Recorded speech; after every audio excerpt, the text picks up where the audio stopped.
Alright, so what is up, guys? Today I'm going to be installing the throttle body on my intake manifold and installing the intake manifold on my car. It is pretty cold out. It kind of sucks because I just got a new tattoo on the side right here. Boy is not extremely happy, but it is there, and I can't really be wearing long sweaters, so it's going to irritate even more. But we're going to go ahead and install that stuff, and then I think I'm going to wire in my hop switch today as well. I'm wondering where I'm actually gonna plug in that hop switch, because it needs to be plugged into the intake manifold. There is a port I was not using on it, so I might end up using that port, which is pretty much goes, it's like in the very front if you're thinking about its stock location. So let's say the engine bay is like right in front of me right here. It'd be technically on the passenger side. There's a little nipple that comes down. I think I'm actually gonna run a vacuum tube into that one and a vacuum tube into the actual sensor. I feel like that might work out. If not, I'm probably gonna be drilling and tapping into that little spot itself and creating a thread. That way I can actually thread in the sensor. We'll have to see though. I don't have anything that big to actually thread in there. I might have to take it to a shop to have them machine drill into it and pretty much create a thread for me. But for now, we're gonna go ahead and just mock everything up, see how everything goes, and just go from there. So let's get this bad boy started. All right, so first things first, this right here is going to be for your throttle body cooling. So essentially this hose runs from up here and it pretty much dangles around and goes around towards the throttle body. I went ahead and just took this hose off, and this hose right here is the bottom hose for the throttle body for the cooling system. I went ahead and just cut off some of it to pretty much get it to length to where it would actually just pretty much just route through easily. So I have both of them now routed together, so now that is bypassed. So now I can actually throw in the intake manifold, not to worry about the throttle body antifreeze going everywhere. So just a word of advice, I know some people say they can use like a brass fitting to fit in between the both if you don't have the intake manifold off. If you already have it off, just take this one off right here, which connects to this little guy right here. Take that bad boy off and then cut this one to length and then just plug it in there, and then obviously just put your clamp back on there and you should be all good to go. So we're gonna move on and just get that hop switch wire just pull all the way towards the front. Clean that up for now. Sucks that, you know, it just didn't work out with the throttle body. It's whatever, I guess stuff happens. I'm not really in a rush to get the car running. If I was in a rush, then we'd definitely have a problem, but it is what it is. So I got the pillar out right now, so what I'm going to do is I'm going to start running the wire pretty much through with all the other wires that I have. I'm going to try to leave this as clean as possible. Let's see here. So just run this wire right here. So got this wire, so it's pretty much all hooked into that whole harness line right there, because I was trying to leave it as clean as I could. So I'm going to be running it right under the seat belts here. Be running it through, and it's going to be running through with the rest of the wires here, as you guys can see. It's going to go all the way towards the front. So let's get this thing all settled up here. So let me get you guys all settled. There you go. So yes, we're going to have 3 wires essentially going all the way towards the front. Like I said, you just don't want to have anything in the way here. So route these under the bottom. All right, there you go. So, yep, this is under the bottom. These are all going over the top here. The seat belt is kind of in the way. Gotta move this out of the way. All right, so these are all gonna be routed together. I could definitely do a cleaner job of doing this, but for now, this will do. So I'm running this through here. I'm gonna put it right under the carpet. That way you can't see it as you're running it through. So you go, see, you guys can see. Run that wire straight through there. It's going to be running under all that. So here it's running all the way through. It's going to be going up towards the firewall. So we'll go ahead and just get this all mocked up here and pretty much call it good. So yeah, so far, I mean, I guess I can do the rest of the wiring stuff and finish that up, and then worry about the throttle body stuff and the whole top end section of the engine later. So yeah, once again, that was kind of a fail. It is what it is. It's kind of that way when you buy parts. You never really know if the aftermarket parts are going to fit or not. So yeah, we'll continue on forth with this, and I'll put the panels back on, and I think that should be it for tucking the wire there. So let's go. All right, so I have all the wires ran through, so it's all running down here, right under all of this. From here, it's going right over there, and then from there, it's going all the way up towards this little inner portion of the firewall. Let me actually move the seat back so you guys can kind of get a better glimpse of how that looks. So we'll be running all the way straight towards that in there. Make sure your wires are all out of the way so that way your pedals don't catch. And then you guys should be all good from there. So that is how I'm routing all my wires in here. So now I'm gonna put the panels back in.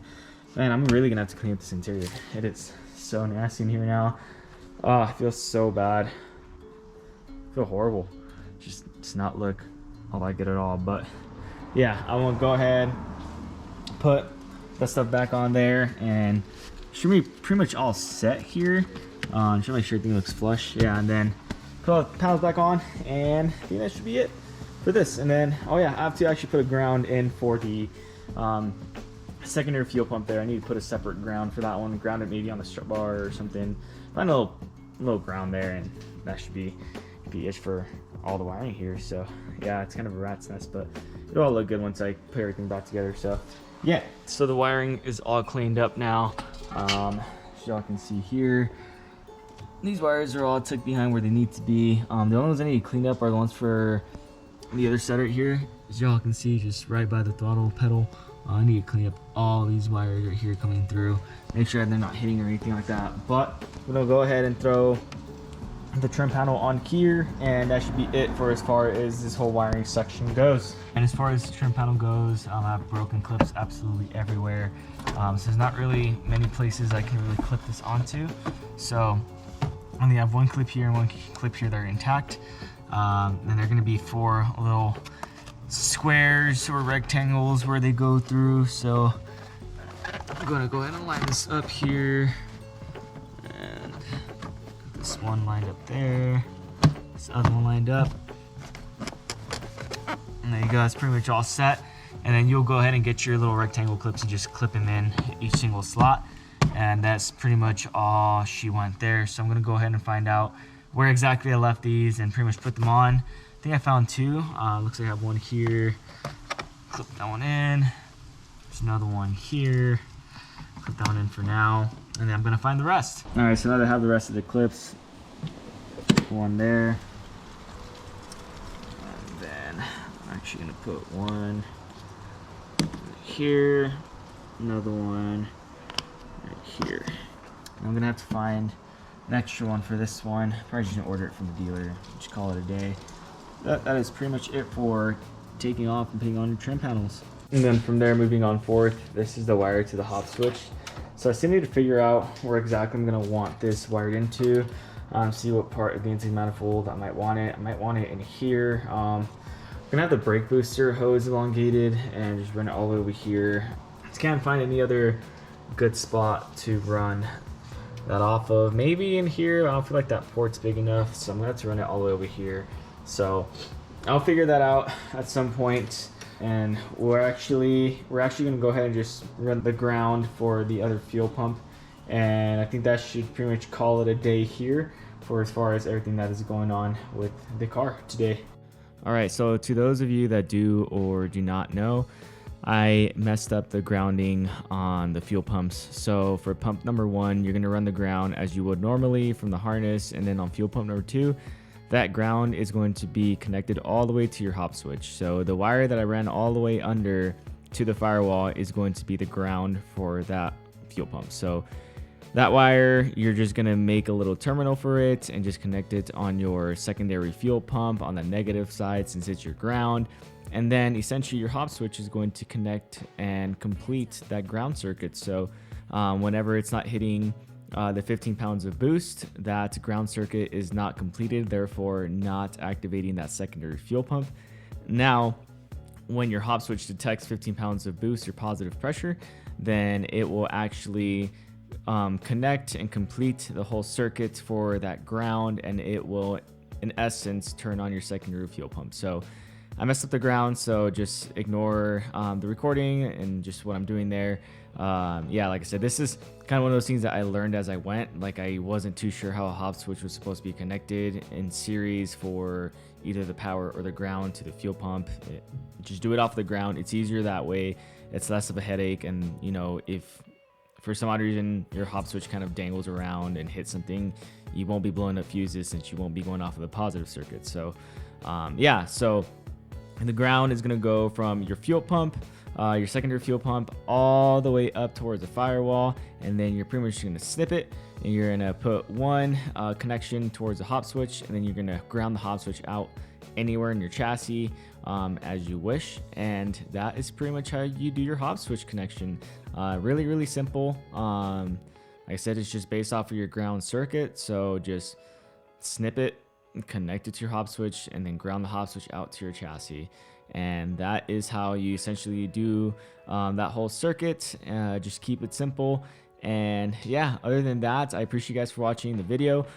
Please like, comment, and subscribe. I appreciate you guys so much. The car is running. I am just posting all these videos I wasn't able to catch up to. It's been very busy lately with my life and whatnot. So thank you guys so much for watching, and I hope I'm helping you guys out with your guys' builds and how to do them and how to set everything up. I didn't know how to do some of the stuff that I'm doing now. In essence, the hop switch, that was one of those things I was kind of like, what? Like, how do you even connect this? So yeah, thank you guys so much for watching, and y'all take care. Peace.